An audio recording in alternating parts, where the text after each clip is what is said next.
How's it going? Trying this in the middle of the day. I have some work to do in our snake room, so I thought I would just kind of turn this on and see if we can get to some of the comments if anybody jumps in. If not, then you just get a boring video of me cleaning snake poop out of things. So we'll see. See how it works. It's actually not a whole lot to do in here today. Things are pretty clean. Hi. Did a feeding yesterday for a lot of them in here. So everybody's kind of happy, and well, not everybody, but it'll be grosser in here in about a week after everybody poops out everything that they ate. How long can rattlesnakes survive without water? They can survive actually for a while. They do that every year. So you'll notice in all of our enclosures we have water bowls for everybody.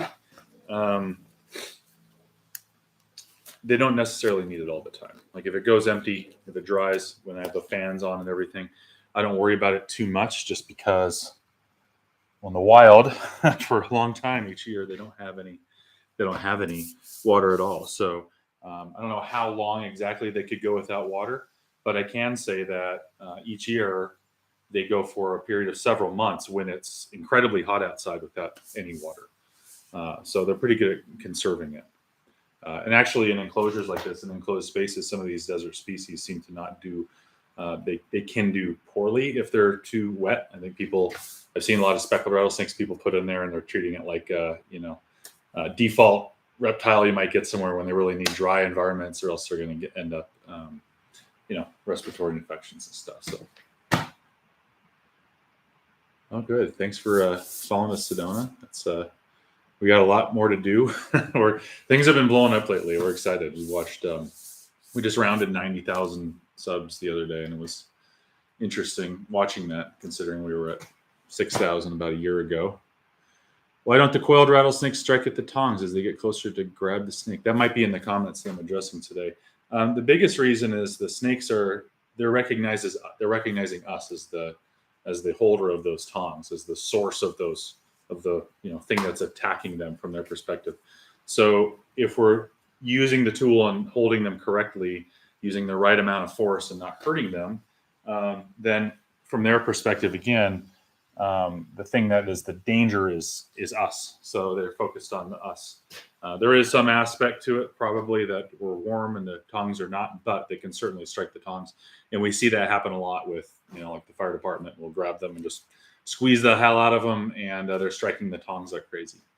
So have I been bitten? Yeah, one time. There's actually a video about that we posted, I think late last year, about what happened. It was a dry bite, thankfully. So super excited. Thank you for comment, Danny. How long do they stay in these enclosures? They stay in them their whole lives. That's actually something I'm going to address in the comments too. I saw that. Yep, I've seen just seen a mud snake in Florida. Cool. I've only seen a few.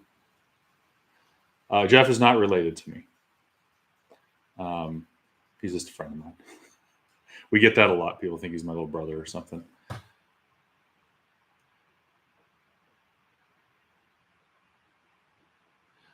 So Dominic, I'm gonna answer that real fast before I start getting on the other stuff, because that's a good question and one I think I need to keep talking about, because there's kind of a problem I'm seeing coming up with relocation in general. So we stress a lot that keeping a snake near its home range is important. We work within basically I want to say the confines, but with the structure of all of the research that has been done on the topic of relocation, which leaves quite a bit left. There's quite a bit left to do that indicate that there's a lot of good that can be done. But if you just take a snake and you move it somewhere randomly without paying attention to certain factors, the snake has a lower chance of survival, somewhere around 50%. Obviously, that can be greatly improved upon by paying attention to its natural history, paying attention to what that snake is, if it's a female or a male, all kinds of things in there. So that's why it's important, is that relocating a snake, the real work starts once the snake is in a bucket. And I think that's where people get confused, is they think that, oh, I got some tongs and I learned how to put snakes in a bucket, I can go relocate snakes for my community. And that's not the case, unfortunately, is that you put the snake in a bucket and you release it in the wrong spot and it just kills it with extra steps. So that's something I think I need to talk about more, because I have seen more and more people, and we might actually be the cause of this. We might be something we have to consider there, is that we might be actually kind of promoting this idea of relocation and getting people that maybe, mean very well, but are not quite knowledgeable enough about the species to be able to do it. Just putting snakes wherever. So that's why it's super important. That's why you always hear us hammering on about the reasons why we're looking for proper release spots. That's why we're wandering around so much looking for them, is because that's the actual job. Putting a snake in a bucket is not hard. Taking a snake out in a bucket and having it survive for a year afterwards, or years afterwards, very hard. Okay, before I get some of those, I got to actually do some maintenance in here. That's what I'm doing in here. So every day, I go and check everything and just see if there's anything weird that needs to be in here. Dead stuff, big poops, empty water bowls, weird stuff. And also just kind of check the animals that I can, just for their safety. If an animal is sick, that's when I would notice it. If an animal looks like there's something wrong with it, that's when I would notice it too. Okay, everybody's looking good. Took this thing out yesterday.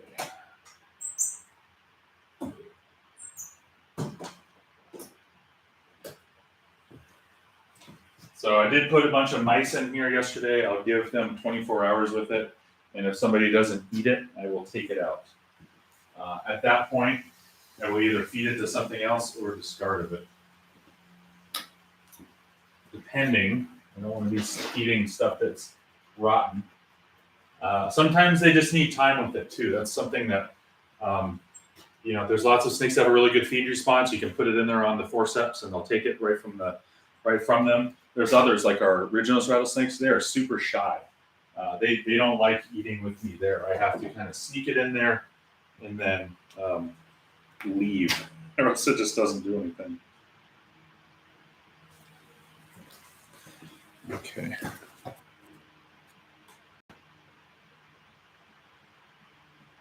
Have I learned anything new in the behavior of snakes behind me, keeping them? Yeah, actually. I mean, some of the things are very interesting. So one of the things that's really neat is that when the monsoon comes, or if there's a big storm outside, they know it. They can feel it in the air. That's something I've always suspected out there. It's widely suspected that barometric pressure and other factors like that can influence the behavior of rattlesnakes. In fact, we see it quite a bit, but it's hard to measure potential bias in those situations. But I can note, if a big storm rolled in here, all these snakes are going to be active. They're going to be running around doing stuff. That's one of the things. Banded rock rattlesnakes don't sit in coils as much as other things. I could have seen that in the wild, but I didn't notice it until I was keeping them. Some other behavioral things. Some of the males will fight with any rattlesnake. It doesn't have to be a male from their own species. So yeah, all kinds of stuff. It definitely helps with that. Is there a fee that the homeowners pay when pick up snakes? Yep, there is. It can be between $100 and $300, depending on the situation, or less. If it's someone that lives near me, I just go do it for free. Obviously, we're trying to pay our bills with stuff, but that's not the point of all this. I think that we're mostly just looking for something that is, reasonable compensation for what is a job. And that is one of the big things about this. I know that there are a lot of people, and we get people, and it's fair. People don't like that we charge for what we do. But the thing is that the people that work with us, that you see us doing this, we get to treat it as a job instead of volunteer stuff. Volunteers are great. It's awesome. But if you do something hundreds and hundreds of times over years and you're discussing it all the time and it's your profession, you treat it differently and you get a chance to become very good at it. So with all the insurance and everything, that's, we keep a very legitimate business here. Yeah, costs some money.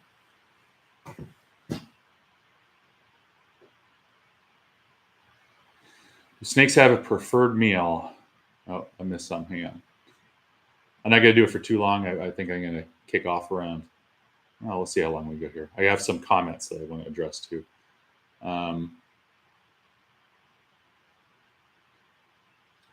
About the prairie rattlesnakes moving about 10 miles from their den. I mean, it sounds like a very arbitrary number.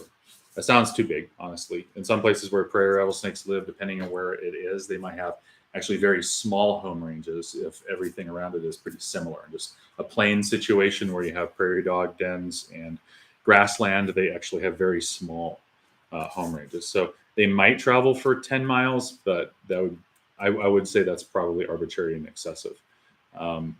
More than distance. Distance is just an easy way to estimate home range, but snakes don't move in a perfect circle around the place that they were caught. You might catch them at the edge of their home range, and then you move them 10 mile this way, and they're a mile out of it.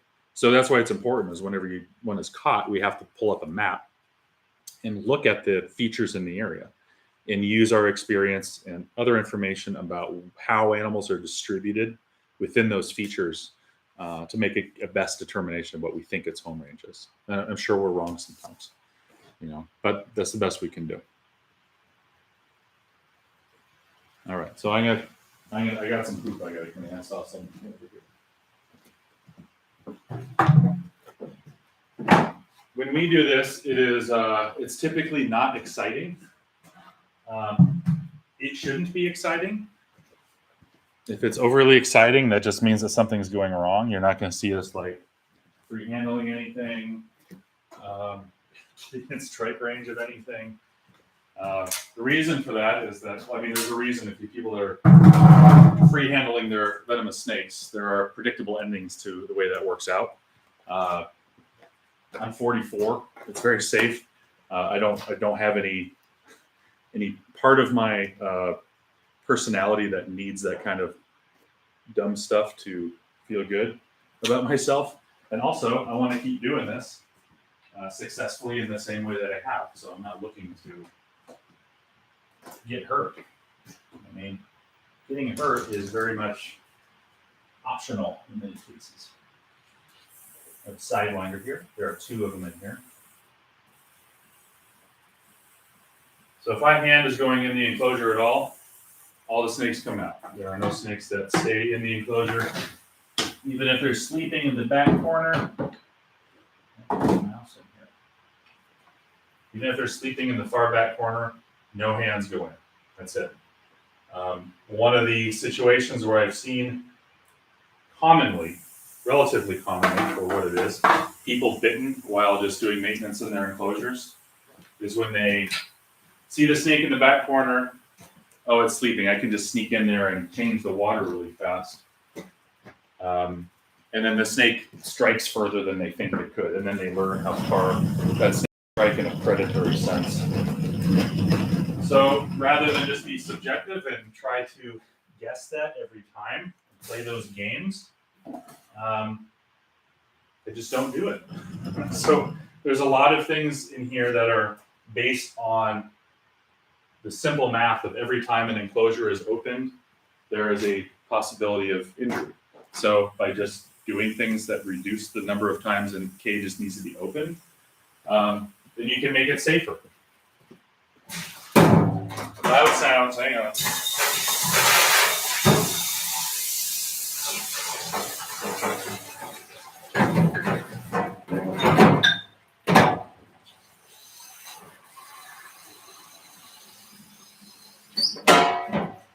So if you find things that can become efficiencies, like if you could make it so that the enclosure needs to be opened half as much by doing certain things, then your risk goes down by half. There's half the exposure. And if you can do that to where the animals are still very healthy and well cared for, then you should do that. So those are the ways that I think. These animals are incredibly interesting for what they are. They don't need all the showboaty stuff to make them more interesting. That is damaging to what we're trying to do. Which is kind of show their true nature. They're secretive animals that don't want to hurt anything. They just want to live and avoid predators. So if you're making content that is based on getting them to strike at you and like exist in a defensive state all the time, then you're kind of showing the opposite. That's my view on it. So yeah, it's definitely the long road doing this, because we can't, it definitely gets the clicks to do stupid stuff, but we're just honest. We're just filming the stuff that we've been doing forever and suddenly doing that. Hey, Michael, thanks. I got to figure out how to do this, what those super thanks are, but that's awesome. Thanks. Why do snakes born and kept in captivity grow bigger? They don't always. Sometimes they're smaller. So one of the things is that with a constant food supply, they can reach their full genetic potential. It doesn't mean that you could just feed it as much as you want and it's just going to get bigger. It's like people, right? You have people that are genetically going to be, 5'2", and others that are going to be 7 feet tall. If you get somebody whose parents are both 5'2" and their grandparents are 5'2", and just like feed them as much protein as you possibly can as a baby, you're not going to get a 7 foot tall person. You're going to get a very strong 5'2" person. But if that person didn't get nourishment in their, during their development, they may not reach that full potential. So somebody that is genetically capable of becoming 7 feet tall that doesn't get food as they grow in the right way might not reach that potential. So that might be what there could be with captive animals, is kind of a higher rate of meeting that maximum genetic size. The other thing is perceived size, because a lot of rattlesnakes in collections are obese, which is a problem. It's very bad for them. But if you go to a zoo and they're like, here's our weekly feeding of the rattlesnakes, and they give a big old rat every week, and it just looks like a sausage and it's just sitting there. It's not hiding it. Like that's an obese snake. So they look huge. It's amazing how you can take like a diamondback that's 4 feet long, that's a natural wild type, and compare it to a snake that's exactly the same length that's at a zoo that is, just horribly obese. It gives the impression of being longer than it is, even though they're the same. So it may or may not be true. Uh-oh. I can't tell if my stream ended or just my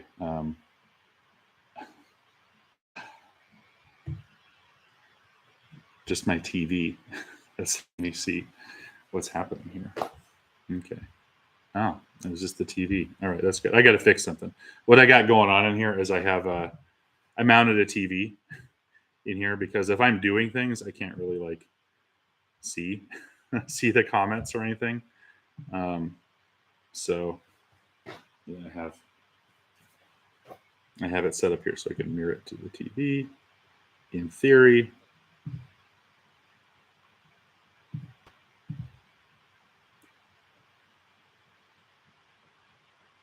okay, I'm back. It's working.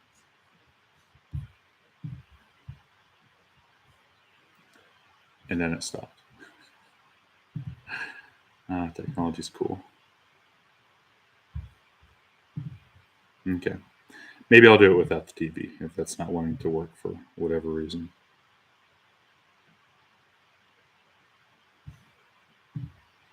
Sorry, it's always something, huh?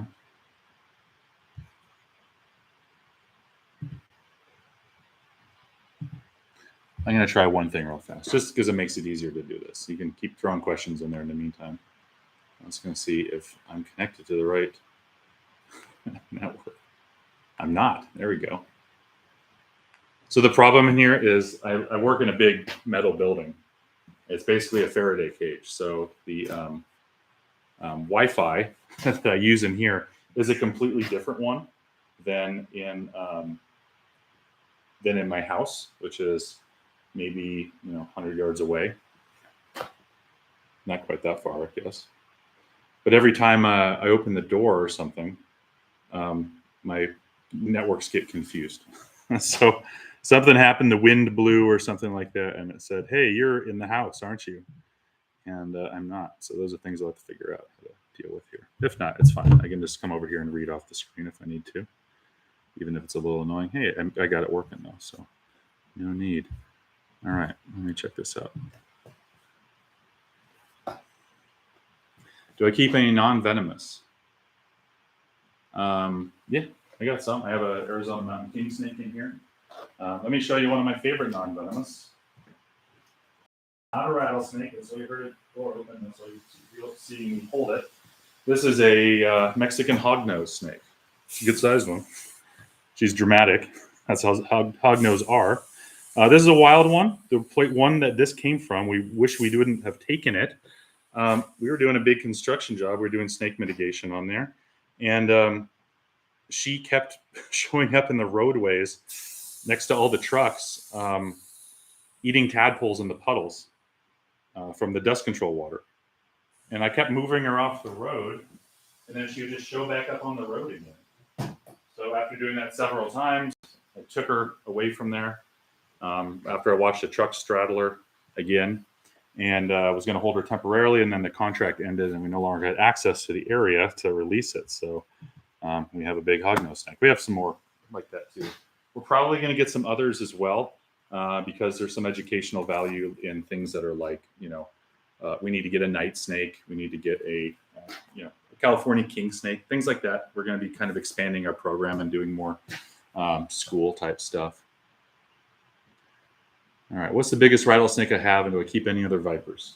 Only other viper we have is a copperhead.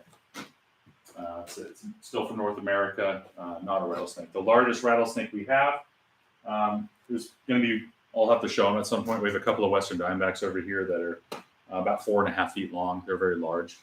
That's it. And most of the rattlesnakes in the state are small, and we have a lot of small rattlesnakes. It makes it very easy to keep. We used to, if you've seen any of our other stuff, we used to have a Mexican West Coast rattlesnake, Basiliscus. That guy is getting big. He's probably going to be pushing 6 feet long, and he was super dangerous, very difficult to work with, and also provided almost no educational value for our program, which is focused on Arizona native animals.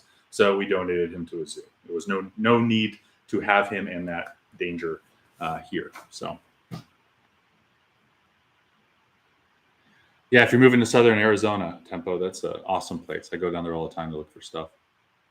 Lots of people try and say that if you relocate a rattlesnake more than 2 miles away, it dies. Not really. So again, it's complicated. It's not just the distance. The distance thing and being close to it means that you can somewhat ham-fistedly assume home range, just because the further you get away from it, the harder it is for the snake to correct that misinterpretation of its home range. There is evidence. There was a paper that came out last year where they moved snakes well outside of their home range. They were in a place that they've certainly never been to before, but put them into proper microhabitat, and they did well. They did at least as well as the animals that were relocated adjacent to the properties too. So it's not just distance. Distance gives you flexibility to be wrong about habitat. So if you are doing a relocation and you don't feel like you don't know how to find that animal in the wild reliably, they probably don't know a lot about its natural history to be able to do that and be able to. So close, yeah. So if you're just rolling up and you're going to release it and you don't know a ton about snakes, or intermediate, then yeah, you want to just do it as close as possible. If you know a lot about them and you've found lots of them in the wild, you know exactly what kind of habitats they use and when, you have a little bit more flexibility. Yep, I have Gila monsters, Hans. I have we got several of them. They're all sleeping and happy. What are the purpose of the cage snakes? I'll address that actually. Yeah. So what I'm going to do real fast is, I know I have some other questions. I'm going to get to some of the comments. That's what I wanted to do. Is some of the comments that I have in the videos, I just want to, I think it's a good way to answer, especially it's something that requires more explanation. This is kind of a fun way to do it too. Let's see.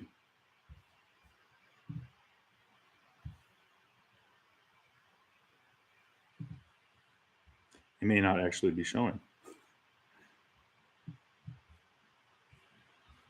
No, it's not. That's why. Let's see if I can change cameras really fast.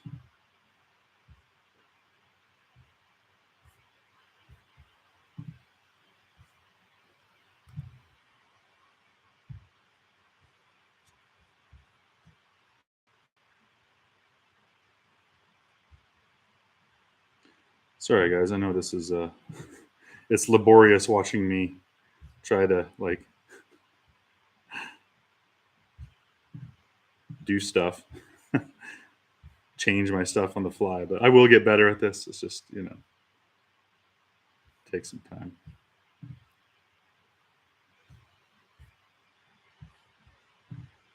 Actually, you know what? I don't think I'm going to do the comments because I don't think I set the stream up right. That's fine.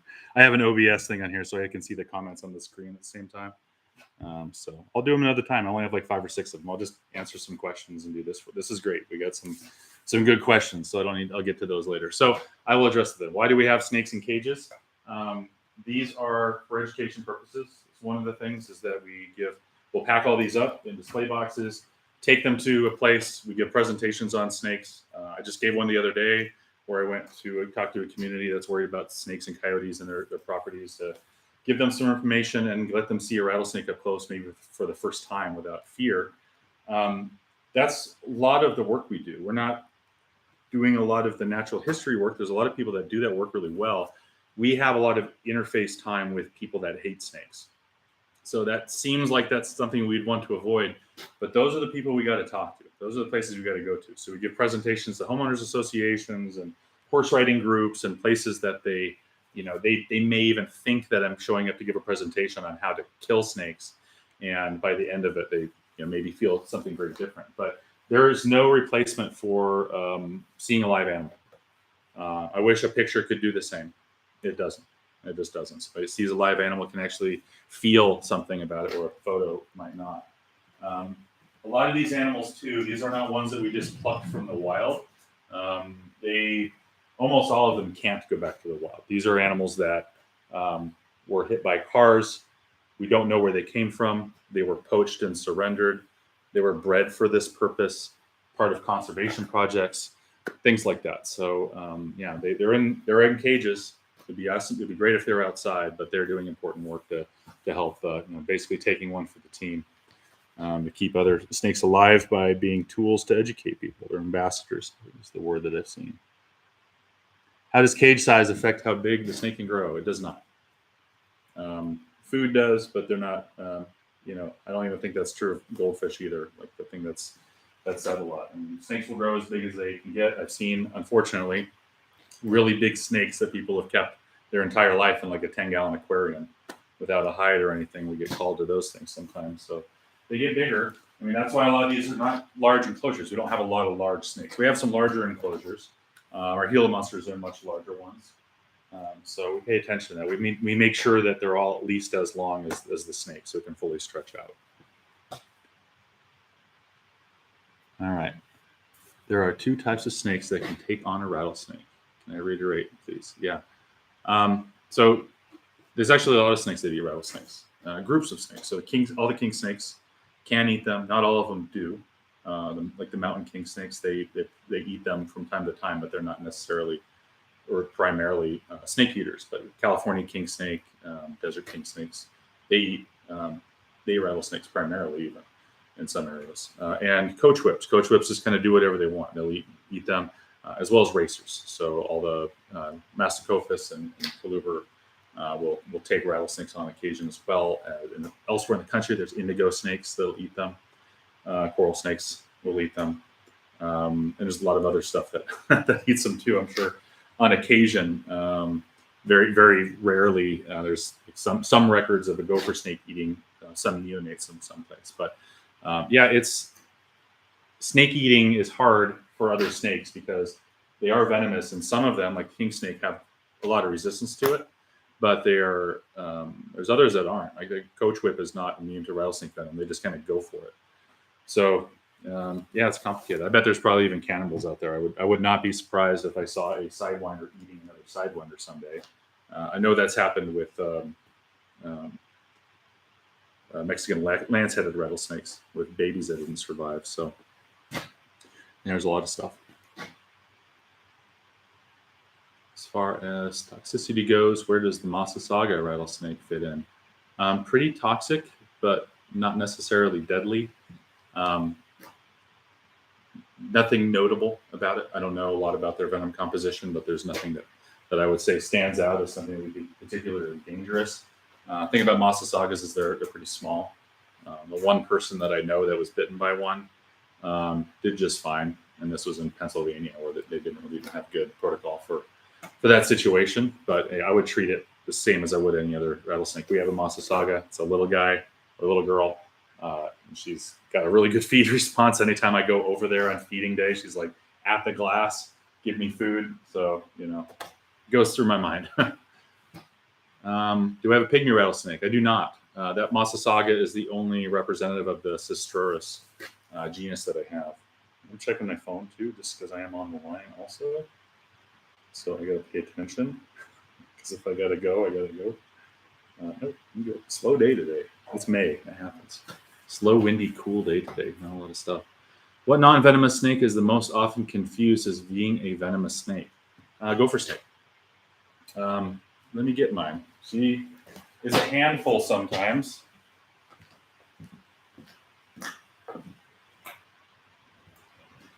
So I use a hook. She's not venomous, but I also don't like holes in my hands, because sometimes I get venom on them, and it's just bad practice.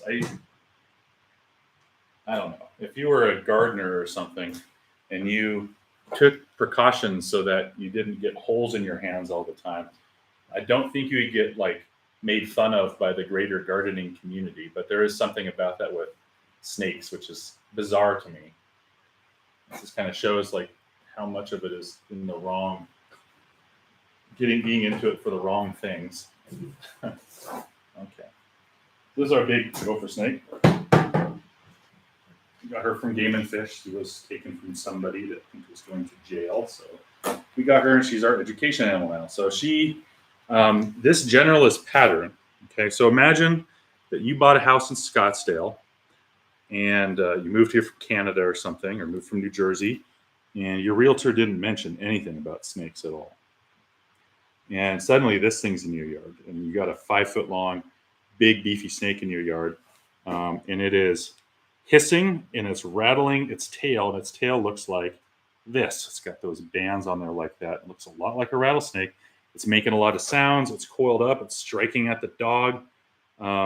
People get scared, and you could see very clearly in those instances why people would think that this is a rattlesnake. When people call us in those instances, we know a few questions that we can ask that can really quickly kind of diffuse that.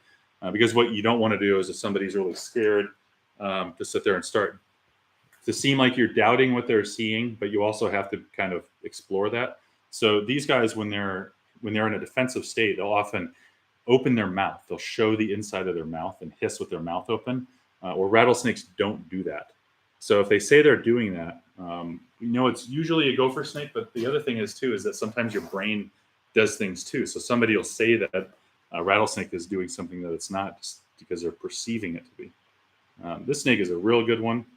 It just has an incredible feeding response, though, so that's why I'm handling it carefully always, because, again, don't want holes in my hands. Sometimes venom gets on my hands. Venom doesn't hurt if it's on your skin, but if you have a hole in your skin, it's the same thing as a bite.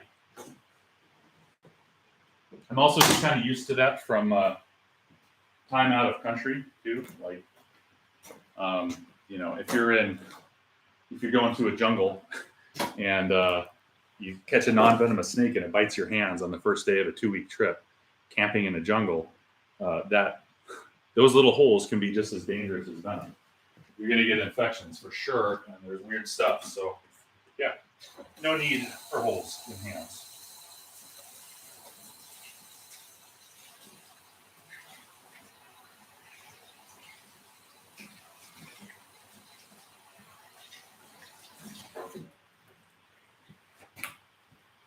I'm going to see if anything else needs maintenance too. I did set out to do a job here, but I found also that just nobody really needs it. Everything's good. So that's good. Sometimes that's how maintenance day is. I just come in here and look. I'm like, hey, look, everybody's doing good. Nobody's done anything weird, no poop or anything.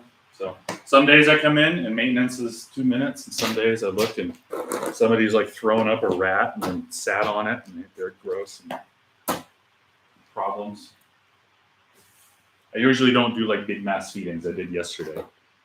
So in a few days, this is going to need some work. All right.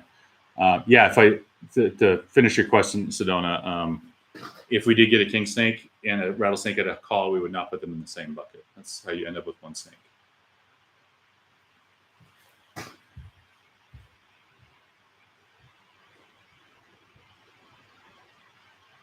Oh, hang on. I'm going too fast. With Phoenix and the Valley in general rapidly growing in terms of human population, what's the effect of noise pollution for rattlesnakes? I can't really see how it would affect them, honestly. They can detect airborne sounds. Rattlesnakes are not deaf, but their range of detection is not great, and it's unknown how much, if at all, those airborne sounds affect their lives, what they're doing. So it may, but there's no evidence of it. I think it would have to be pretty substantial, and they still live and do really well in places where there's a lot. I find rattlesnakes right next to the freeway, and they live there just fine. So if there is an effect, they don't seem to show it. Are there any naturally occurring crossbreeds in rattlesnake species? Yeah, so there are breeders that make make them. Unfortunately, I don't think it's a good practice. I think it's kind of a bummer because a lot of that just comes from people misunderstanding what a species is too. I see people more often than I would like that are keeping rattlesnakes, and they refer to the different species as morphs, like they're different colors of a king snake or something. And a western diamondback and an eastern diamondback are not closely related. They're not the same animal. They're not just color forms. So I think that even for people that do like to do that, I think that is the creation of interesting colors and patterns out of curiosity or maybe to sell. I don't think it's good. I think that those animals, it's probably incredibly confusing to have animals that have such different behaviors, in one. It can also be problematic in case there's bites. I mean, these are venomous snakes. So I'm not against people keeping venomous snakes or breeding venomous snakes, but I am against irresponsibly doing so. And I think that's kind of the state of things. I think that there's a lot of, it's too easy to go get a bunch of diamondbacks and have them in in some places, Texas and Arizona, honestly, in a lot of places. It's too easy to just have a spare room in the back of your house, and then within a year you have 30 of them. Because I know what happens after that, and I know that because I'm often, one of the people that's called to go clean that thing out after something bad happens. But anyway, back to the topic of hybrids. Yeah, so there are numerous instances where hybrids are found. I think we found actually a stable population. I'm not going to say where, but I think we found some tiger speckled hybrids that are stable. There's a rattlesnake that's it's been found numerous times now. That's a hybrid of Arizona Ridge-nosed rattlesnake and a banded rock rattlesnake. That was even described once as an Apache rattlesnake, is what they called it. That's not actually an animal. Just happens sometimes. Probably the best and most stable example of hybridization of rattlesnakes is there's a stretch along the Continental Divide, just over the border of New Mexico, where the prairie rattlesnakes and Mojave rattlesnakes that use the same type of habitat, occupy the same niche, are differentiated only by this really, marginal geographic barrier of the Continental Divide. So what happens is you have this deep hybridization zone of maybe 10 miles where all the animals in there are prairie Mojave hybrids. There's diamondbacks there too, but they don't show up in that at all. So it's just the prairies and Mojaves that are doing it, and it looks like they're all hybrids. So yeah, there's a lot, but yeah, it's interesting. It can happen, but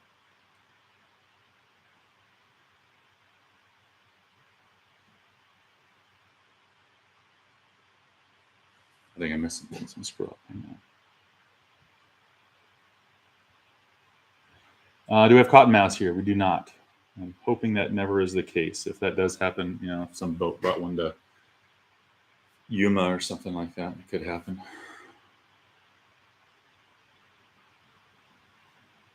Elaine, I like your mom's comment. I think that's the way to do it. If you live in a place where there are snakes, you can affect your property in a way that there are fewer snakes. But killing the ones that people see doesn't help them, or doesn't help you. You still have them there. Have I been bitten by a venomous snake? Yep, diamondback. There's a video about that. You can look it up. It was a dry bite. Only other venomous things I've ever been bitten by or snakes anyway, would be I was bitten by a thing called a road garter in Costa Rica. It just hurt really bad. That's all. Nothing dangerous. And I was being stupid with it because I underestimated what his venom would be like. Yeah, the video about the snake not chasing me. Yeah, we're gonna do that some more. I mean, it's hard because it's a complicated topic to set up properly to address it, and I think as we iterate that, like I've done maybe 50 different versions of that video, and the problem is I have to get better at communicating. So if somebody, the desired audience for that is somebody that is really worried about rattlesnakes chasing them and maybe believes that has happened before with them because of their perception.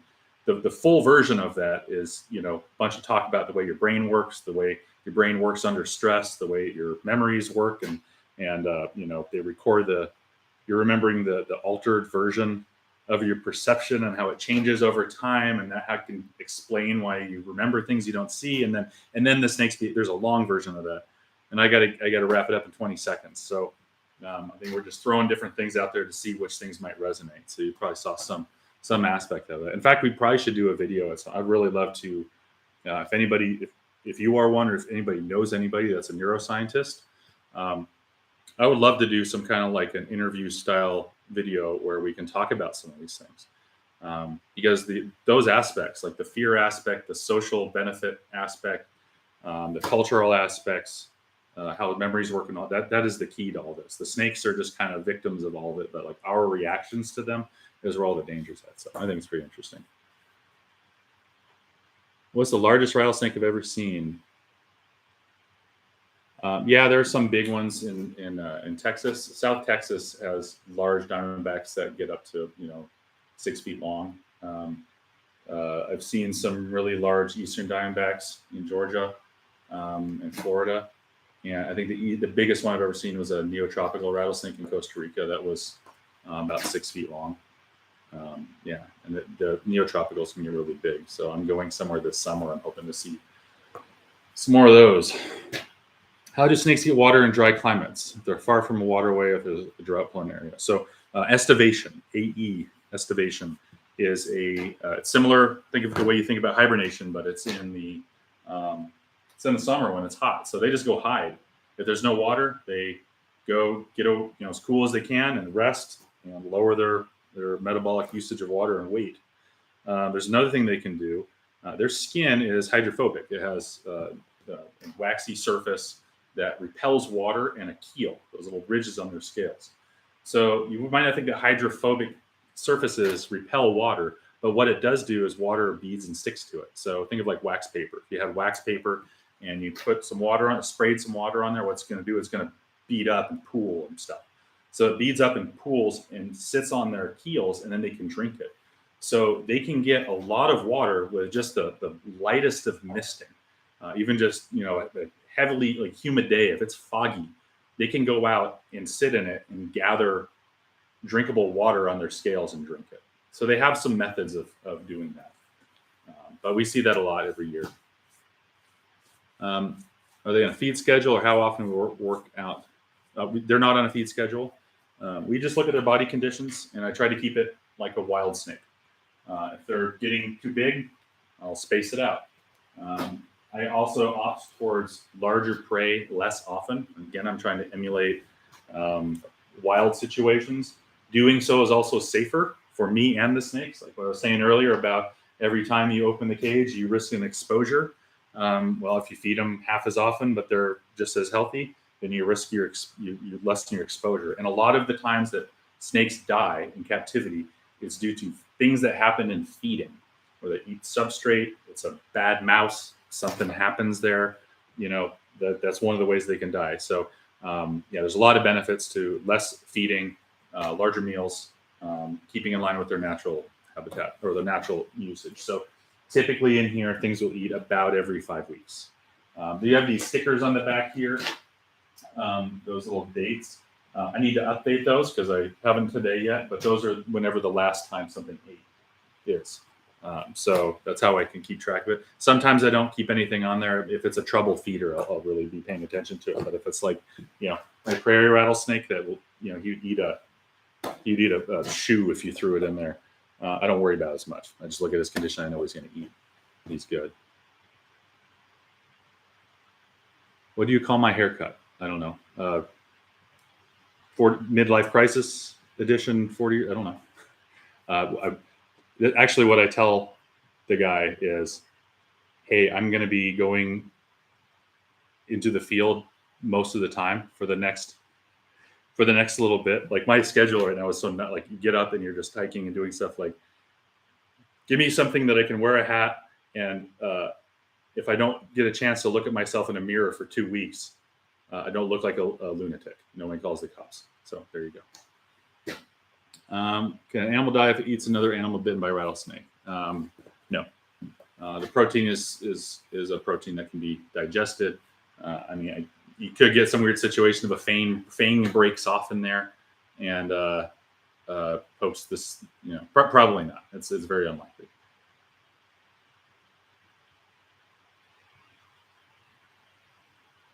Yeah, I'm glad your mother taught you about. I mean, that's the thing is the rattlesnakes do serve a purpose in life. I think one of the challenges is doing this is that we have to make snap judgments about people, which I think we're all raised to not do. Like if you're a good person, you don't judge people based on how they look or how you expect them to think. But the fact is it's essential in a lot of times, because when we come up to somebody and they're coming up to ask us a question about snakes, or we're talking to them because they're killing snakes actively, we have to quickly kind of try to figure out what their motivation is and all of that.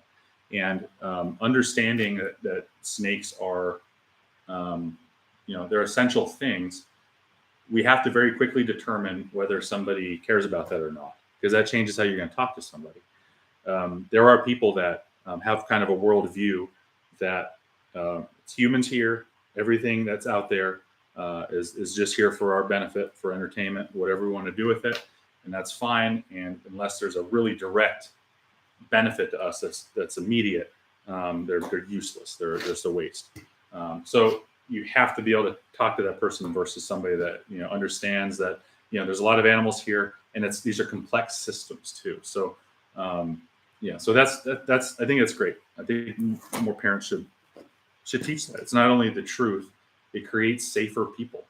If you look at people that are bitten on the hands by rattlesnakes, I would be surprised if there is any meaningful difference in those accidental bites. And I would assume, this is just my assumption based on my experiences with this. The people that view them as threats or as things to be used to serve us or not, those probably make up a pretty considerable chunk of those other bites, the optional bites. So it's good stuff. In Poland, you have one venomous snake. Yeah. So I've seen some of that genus. You have Vipera, and they're awesome. We went to Greece last year and Hungary, and we saw some of those. Very cool. Yeah, peacocks will eat rattlesnakes, babies. Lots of birds will eat rattlesnakes. Roadrunners, all kinds of stuff. Thanks for the super like. I think that's what that's called. Is that what that is? Sugared Witch. I still, again, it's going to be a learning experience when we figure out how to do these live videos. Every format is just wildly different. Yeah, thanks. I'm gonna keep doing these. I mean, it's kind of, if I'm doing stuff, sometimes I'm just in a good mood and I'm waiting for calls to come in so I can see. Speaking of, I just got to make sure there's no calls. All right.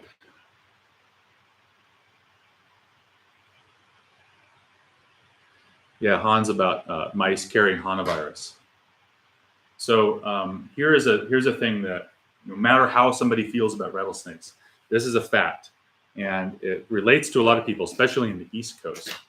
If you know somebody in the East, you probably know somebody that's being affected by Lyme disease.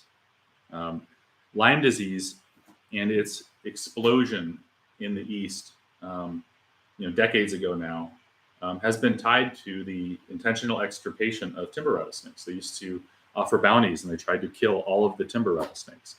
And when you take out something that is one of the major eaters of rodents, you only have the rodents. You also have the things that they carry as a vector, in which case often are ticks and diseases like hantavirus and plague. So Lyme disease and its explosion and why that affects us used to be, it's held in check by rattlesnakes. So it's a very direct thing. And in places where they are killing them intentionally, like West Texas, you're starting to see increases of Lyme disease. This is not a thing that's East Coast. That's what East Coast did, is they killed the rattlesnakes and now they have Lyme disease. So in places in the West where you're also killing rattlesnakes, guess what? Lyme disease. So you don't want Lyme disease.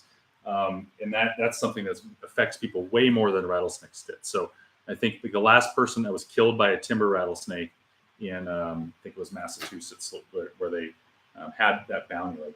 Like there was one death in the 1800s, but how many people have been killed by those diseases? Many more. So to try to solve deaths that weren't happening in one regard but felt scary to people, they ended up killing a bunch of people. And that's what I mean, is that these are systems. So even if somebody doesn't personally find use for a rattlesnake, we don't even know how much they benefit us, how much having predators. And that is the case in ecology across the board anywhere. Predators are essential aspects of a healthy environment, and they protect us from things that we'll never even know about. If you removed, if you could snap your fingers and all the rattlesnakes in the country died right now, who knows what would happen? But I would be incredibly surprised if that action didn't cause a tremendous amount more death than rattlesnakes do, through diseases we probably haven't seen before. There's one that's probably the most ironic in Texas, is the Lone Star disease, and it's caused by the Lone Star tick, which has a similar vector story as Lyme disease. Is that's ticks. It's on rodents and other mammals. Rattlesnakes eat those. More predators are going to be good, but it makes you allergic to red meat. So, maybe that's the ultimate hell if you're in Texas and you take part in killing all the rattlesnakes, is that you got a shot at becoming allergic to steak and barbecue. It's not good.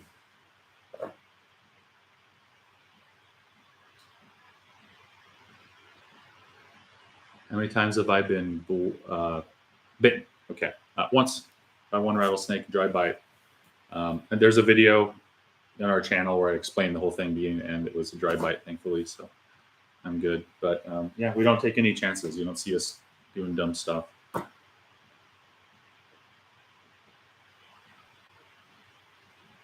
Thank you, Sedona. That's good. I mean, we get some comments sometimes, like we obviously get a lot of bad comments. That's why I start my day with my hate mail. But we get, somewhere in the day, usually we hear somebody that moved here and they didn't even think about snakes, and then they were terrified and wanted to sell their house or something, and then now they're not. And some of those people even enjoy snakes now. So those are things that are motivating to us. So I think I'm going to wrap this up. I got some other work to do. And I think if I can get into the practice of jumping in here and doing this for a relatively short amount of time, I think I'll be able to do it more often. So I'm just going to keep everything set up right here. Maybe practice in the middle of the night sometime with getting the cameras up there the right way. And I think the next one I do will be to actually address those comments that I was setting out to do today. And maybe there will actually be something to do in here next time. So these guys, if they will get to it and start pooping already, I'll have something to clean up. So anyway, thanks everybody. Appreciate it. And I'll talk to you sometime soon.